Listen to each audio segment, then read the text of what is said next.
क्या आपको सच में लगता है कि अब कनाडा इंडियंस को वीजा नहीं देने वाला है, स्पेशली स्टूडेंट वीजा? क्या आप भी उनमें से हैं जिसको लगता है कि कनाडा जाना अब धीरे धीरे बंद होने वाला है? क्या आपको सच में ये लगता है कि कनाडा इंडिया से किसी चीज का बदला ले रहा है? कनाडा इंडिया के कन्फ्लिक्ट के बीच में एक्चुअली रीजन क्या है? क्या हो रहा है? क्यों कनाडा आए दिन अपने रूल्स चेंज करते रहता है? क्या सच में अब पीआर नहीं मिलने वाला है लोगों को? क्या जॉब क्राइसिस जो कि दिखाया जाता है इंस्टाग्राम रील्स में, is it really happening in Canada?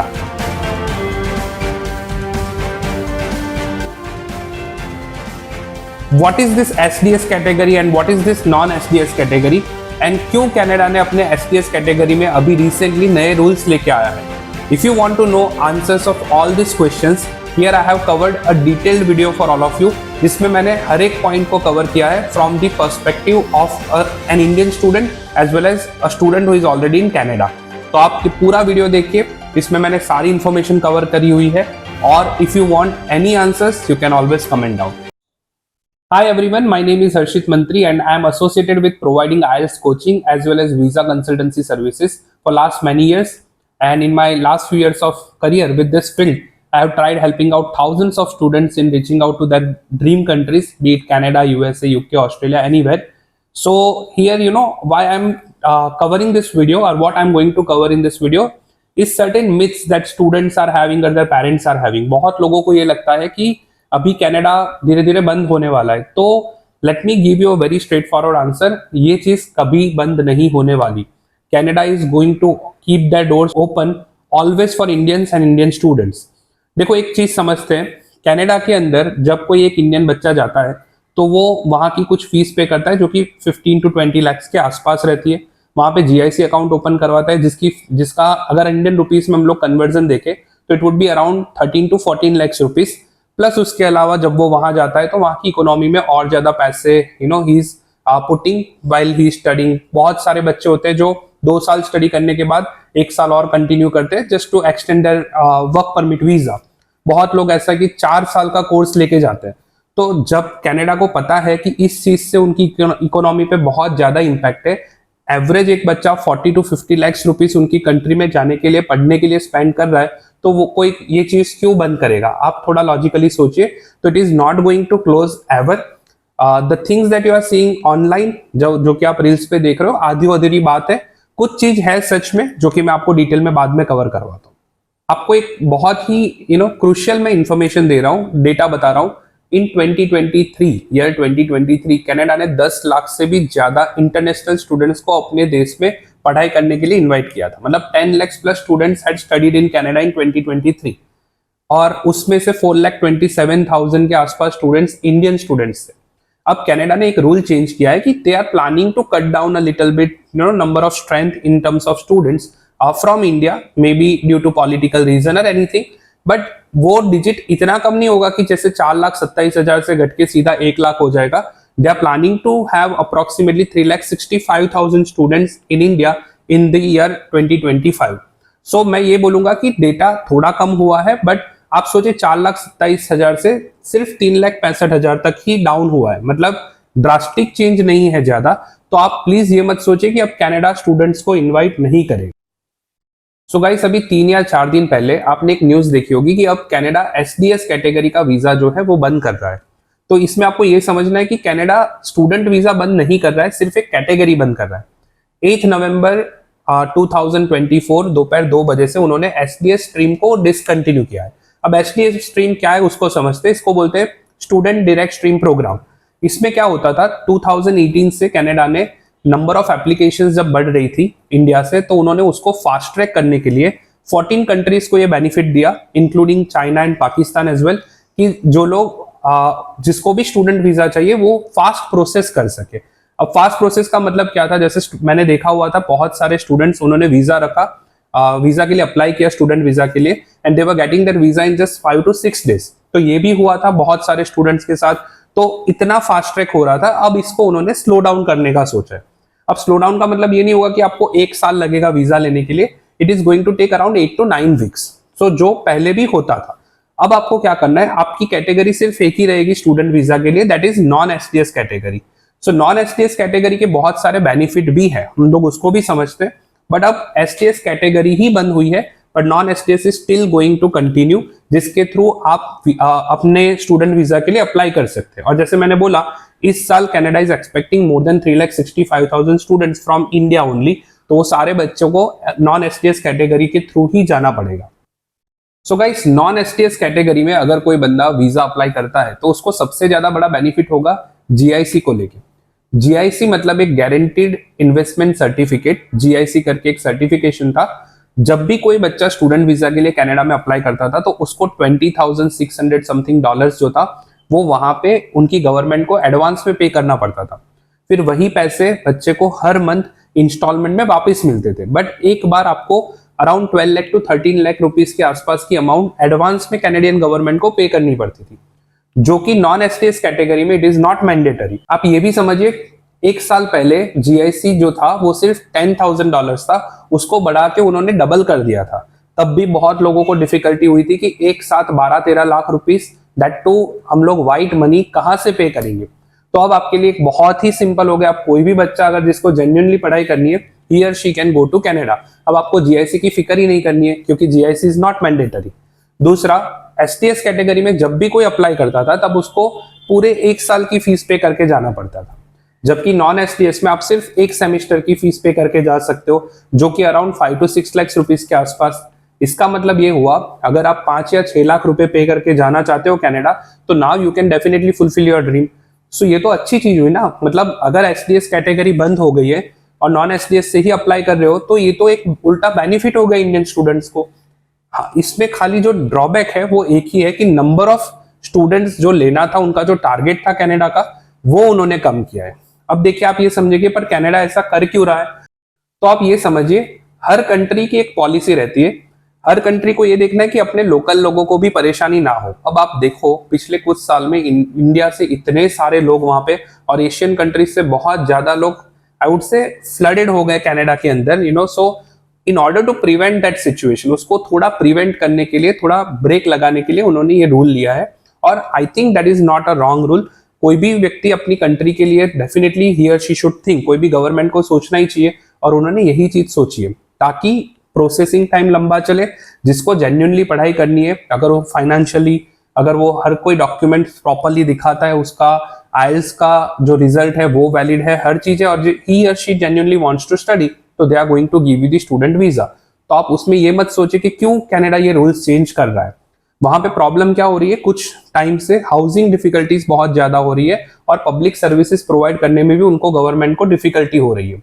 I would से little bit mismanagement by the existing government in Canada could be one of the reasons, but इस वजह से वहां पे ये प्रॉब्लम्स को फेस करना पड़ा, लोगों को डिफिकल्टीज आई, तब जाके उन्होंने ये डिसीजन लिया। So ultimately I would not से कि ये डिसीजन से इंडियन स्टूडेंट्स अब कभी कनाडा नहीं जा पाएंगे। तो आप जो भी रील्स में देखते हो या आधी अधूरी चीजें देखते हो, मैंने बहुत सारी न्यूज चैनल्स में अभी अभी ये रिपोर्टिंग देखी कि जिसमें लिखा था कनाडा ने कर दिए अपने दरवाजे बंद इंडियन स्टूडेंट्स के लिए। तो भाई ऐसा बिल्कुल नहीं है। आप प्लीज बिना सोचे समझे न्यूज चैनल्स की जो भी रिपोर्टिंग रहती है उसको मत फॉलो करिए। Guys, now let's talk about whether actually there are job crisis in Canada. क्या सच में बहुत ज्यादा जॉब क्राइसिस है? तो I would say yes as well as no. आपको थोड़ा समझाता हूं। मैंने बहुत सारे मेरे जो स्टूडेंट्स हैं जो कि ऑलरेडी कनाडा में है, पिछले 4-5 साल से उनसे बात की, पिछले 1-2 साल से उनसे बात की, जो रिसेंटली गए उन सभी से बात करी। तो बहुत लोगों का ये बोलना है कि हमको सर बहुत इजीली जॉब मिल गई। कुछ बच्चों का ये भी कहना था कि सर नहीं, जॉब लेने में डिफिकल्टीज तो हुई है। अब इसमें मैं आपको 2 तरीके से समझाऊंगा। अगर आपके पास जेन्युइनली स्किल्स है, अगर आपको ये धगस है कि नहीं मुझे तो कुछ करना ही है, तो आपको वहां पे जॉब मिलेगी। आपको थोड़ा सर्च करना पड़ेगा। देखो, कोई भी ये नहीं होगा कि आप जैसे कनाडा गए, आपके लिए रेड कारपेट बिछा दी और बोला आ जाइए आपके लिए जॉब रेडी है। You need to search, you need to hunt for job a little. आपको थोड़ा दिक्कत उठानी पड़ेगी। मैं आपको एक एग्जांपल देता हूँ। रिसेंटली मेरे 2 स्टूडेंट्स, एक लड़का और एक लड़की, they both went to one of the colleges in Canada. अब after 4 or 5 months I talked with both of them. तो उसमें से एक बच्चे ने 24 डॉलर्स पर आवर की जॉब स्टार्ट कर दी थी। 3 महीने के बाद उसने 3 महीने तक जॉब सर्च किया। दूसरी लड़की से मेरी बात हुई, उसने मुझे ये बताया कि सर मुझे तो जॉब नहीं मिल रही। तो मैंने उसको पूछा कि तू मुझे तेरा रेज्यूमे शेयर कर, तो उसने मुझे बोला कि सर अभी उसमें रेज्यूमे में मैंने इतना काम नहीं किया है, मैंने सिर्फ रेफरेंसेस से ही बात करी है। तो आप ये समझिए कि लड़की ने अभी तक रेज्यूमे भी नहीं बनाया था, and she was just blaming the government कि वहां पे तो जॉब नहीं है। She was just telling the same thing to her friends. so this is how I would say negativity has got spread in this country as well। लोगों को ये लगने लगा कि नहीं यार जॉब नहीं है। मैं ये नहीं बोल रहा कि हर कोई गलत बोल रहा है, जॉब क्राइसिस होंगे बट इतने नहीं है जितने दिखाए जा रहे हैं। अब इसको एक और तरीके से समझते हैं। इंडिया के अंदर मैं कहीं अभी न्यूज पढ़ रहा था कि प्यून की जॉब के लिए एक साथ लाखों एप्लीकेशंस आई थी, आई गेस यूपी या झारखंड कहीं पे। तो आप समझिए कि अगर प्यून की एप्लीकेशन के लिए लाखों लोग अप्लाई कर रहे हैं तो क्या इंडिया में बहुत ज्यादा जॉब क्राइसिस है? क्या एक जगह की एक पर्टिकुलर सिचुएशन को लेके you can generalize for the whole country? I would say no. यहाँ पे भी बहुत लोग बहुत अच्छे से कर रहे हैं, जॉब कर रहे हैं, बहुत लोग बिजनेस कर रहे हैं, कुछ लोग हैं जिनको डिफिकल्टीज हो रही है। तो इट्स आई वुड से little bit on their luck, little bit on their skills, little bit on their hard work. तो अगर आप वहां जाके रेडी हो कि मुझे एक बार कैसे भी करके कोई भी काम करना है, I am going to find a job, I am not going to keep delaying, keep postponing, hunting for the job, तो आपको काम मिल जाएगा। तो ये मेरा मानना है कि जॉब क्राइसिस है, बट अगर आप जेन्युइनली काम करना चाहते हो, आप थोड़े एफर्ट्स लगाओ, थोड़े रेफरेंसेस बढ़ाओ, you will find the job. अब बात करते हैं कि जो बच्चे ऑलरेडी कनाडा में हैं उनके लिए क्या उनको वापस आना पड़ेगा? तो आई वुड से नो, ऐसा नहीं है। आपको 2-3 चीजों पे काम करना पड़ेगा। आप अपनी सबसे पहले इंग्लिश प्रोफिशिएंसी को बढ़ाइए। मैंने देखा है कि पीआर पॉइंट्स जो है एक्सप्रेस एंट्री के लिए डे बाय डे वो जो उसका ड्रॉ है वो डिफिकल्ट होता जा रहा है, मतलब पॉइंट्स जो है वो बढ़ रहे हैं। तो अब आपको भी आपकी जो प्रोफाइल है उसको स्ट्रॉन्ग करना पड़ेगा। उसको स्ट्रॉन्ग करने के लिए आपको क्या करना पड़ेगा? आपको आइल्स का एग्जाम देना पड़ेगा, and you need to get 8777 bands, जो कि CLB 9 जिसको बोलते हैं, आपको वो अचीव कैसे भी करके करना पड़ेगा। लिसनिंग में 8 और बाकी 3 मॉड्यूल में 7 बैंड्स। अगर आप वो करते हो तो आपका काम ईजी होता है। लेट्स से थोड़े कम स्कोर होते हैं इससे, if you are not getting 8777 somehow, let's say आपका किसी एक मॉड्यूल में 6 या 6.5 बैंड्स है, तो उस केस में आप PNP प्रोग्राम थ्रू अप्लाई कर सकते हैं। दूसरा आप क्या कर सकते हैं, आप फ्रेंच लैंग्वेज की भी प्रोफिशिएंसी ले सकते हैं, उसके सर्टिफिकेशन भी कर सकते हैं। उससे भी आपके जो CRS पॉइंट कैलकुलेटर है उसमें आप देख लेना, आपके पॉइंट्स बढ़ जाएंगे। तो आपको क्या करना है, कैसे भी करके आप ये सोचो कि आप अपने जो पॉइंट्स है एक्सप्रेस एंट्री के लिए या PNP प्रोग्राम के लिए उसको कैसे बढ़ा सकते हैं। बस आपको ये ध्यान देना है और आपको डरना नहीं है। अब लास्ट पॉइंट पे बात करते हैं कि क्या सच में कनाडा इंडिया के बीच में बहुत इश्यूज है, बहुत प्रॉब्लम्स है? आई वुड से अ बिग नो। देखो वहां पे जो भी खालिस्तानी एक्टिविटी हो रही है उस पर हम लोग डिटेल में भी बात नहीं कर रहे हैं, बट आई वुड से बहुत सारी चीजें पॉलिटिक्स को लेके होती है जिसका नॉर्मल बच्चों को, नॉर्मल लोगों को कोई फर्क नहीं पड़ना चाहिए। अब कहीं पे आप बोलोगे हिंदू मंदिर पे, वहां पे अभी रिसेंटली वहां पे कुछ अटैक हुआ, वेंडलाइज किया कुछ भी, तो ऐसी चीजें हर कंट्री में कुछ ना कुछ होती रहती है। उससे आप अगेन ये जनरलाइज नहीं करते कि पूरी कंट्री ही जाने के लिए खराब है। I am not just favouring that because it is my business, I am saying only positive things about Canada. It's not like that. I am making you realise कि आप जो रील्स में देखते हो वहां पे आपको सिर्फ नेगेटिव एस्पेक्ट ही दिखाते हैं। बहुत सारे बच्चे उन्होंने आज खुद का घर लिया है, बहुत सारे बच्चे जो आज लाइफ में कुछ बन पाए, उनकी शादी हो पाई है just because they are in Canada. वो अगर यहाँ पे रहते, आपको भी पता है इंडिया में बहुत बच्चों के लिए जॉब ढूंढ पाना, अच्छी जॉब ढूंढ पाना, घर को सेटल करना, मिडिल क्लास फैमिली से ऊपर आना और अच्छी लाइफ जीना, ड्रीम लाइफ, मटीरियलिस्टिक नीड्स को फुलफिल करना, वो कि बहुत डिफिकल्ट हो पाता अगर वो लोग कनाडा नहीं होते तो इसलिए आई वुड नॉट से कि जस्ट जो कि रैंडमली मार्केट में चल रहा है कि let's keep talking negative about different countries, India is only great. Let's not do that. India is great, India was great and India will always be great. But उसके reason से आप Canadians को hate नहीं कर सकते। जो लोग already Canada में, उनको आप गाली गलौच नहीं कर सकते कि भाई तू वापिस आ जा, वहां से क्यों बोल रहा है। और मैं जो लोग भी कनाडा में है उनसे भी यही रिक्वेस्ट करता हूं कि आप सिर्फ एक एंगल मत दिखाइए, आप वहां का पॉजिटिव एंगल भी दिखाइए। So I hope I have tried answering all your questions and queries. If you still want to know anything else related to this rules changes or anything, I have tried to cover this video in a way as if a normal person can understand. So simple language में मैंने आपको बताया है, बहुत सारा statistics data ये सब आपको नहीं दिया है, आपको मैंने मेन पॉइंट्स पे बात करी है। बट आपको कुछ भी जानना है तो please comment down on this video सो मैं आपको डेफिनेटली उस पर आंसर दे दूंगा. So thank you so much guys. If you have yet not liked this video, subscribe my channel, then do it now and share this video with as many friends of yours who are either in Canada or India right now. Thank you.